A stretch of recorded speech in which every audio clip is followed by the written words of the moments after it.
कधी कधी गाव खूप शांत दिसतं, पण त्या शांततेच्या आड एक धोकादायक वास्तव हळूच आकार घेत असतं. कराड तालुक्यातील पाचपुतेवाडी अवघी सुमारे 400 लोकसंख्या असलेलं एक साधंसं शांत गाव.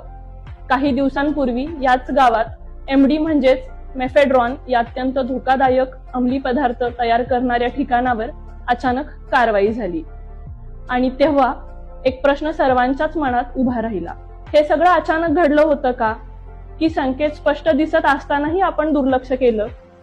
हे वेळीच थांबवता आलं असतं का जर आपण थोडे अधिक जागरूक असतो तर? आज अंमली पदार्थ तयार करणारे गुन्हेगार मोठ्या शहरांपुरते मर्यादित राहिलेले नाहीत. ते आता दुर्गम भागामध्ये, रिकाम्या शेडमध्ये, रानातील खोल्यांमध्ये, ओसाड वस्त्यांमध्ये, अगदी जनावरांच्या गोठ्यांमध्येही आपले अड्डे उभारत आहेत. तिथून निघणारा केमिकलचा उग्र वास, रात्रीची सतत होणारी ये-जा, ड्रम, पाईप, काचेची भांडी, बर्फाच्या लाद्या, अनोळखी काचेचे बरेच साहित्य, कामगारांसारखे दिसणारे पण ओळखीचे नसलेले लोक, वाहनांची संशयास्पद ये-जा, हे सगळं योगायोग नव्हताच खरं. ते संकेत होते, पण वेळ निघून गेली.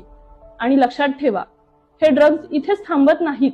ते समाजात पोहोचतात, कॉलेजमध्ये शिरतात आणि कोणाच्या तरी मुलांचं आयुष्य, कोणाचा तरी संसार हळूहळू पण कायमच उद्ध्वस्त करतात.